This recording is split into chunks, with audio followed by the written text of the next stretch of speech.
Welcome back. Well, as we've heard, damage from the flood has been measured in the billions. And since then, more than $100 million has been spent on protecting High River alone. But that doesn't mean that residents there aren't feeling uneasy about the future. Dan McGarvey rounds out our coverage tonight.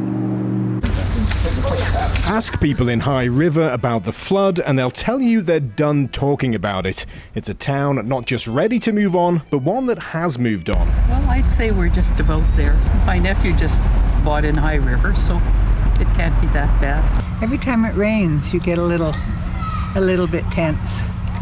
But, you know, hopefully it won't ever happen again, and I don't think it could happen again. I think that the flood needs to be put to bed and move on. Over in the town's museum, a new exhibit now includes 2013 as part of a long list of floods going back as far as the 1800s. People say the museum is where the flood belongs now, but for some it's not history quite yet.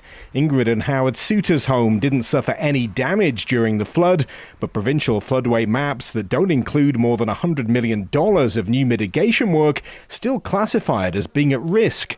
The Suters are still waiting to find out if they'll join hundreds of others who had to take a buyout and see their homes demolished. This is our forever home, and we like to think our back view there is God's country. It's beautiful, and it's just a normal home, but it's home, and we think it's worth fighting for. It's horrible. The stress has been, unbelievable. The infrastructure. High River's Mayor Craig Snodgrass says they've been waiting too long for the province to finish new maps and make a decision on the future of homes like the Suters. We want Minister Philip Sanderson and Premier Notley to come to High River and let me take you through what's going on over there. And you have to see it with your own eyes to understand that it's ridiculous. So while many are ready to see the 2013 flood join all the others over at the town's museum, there are some still waiting for answers.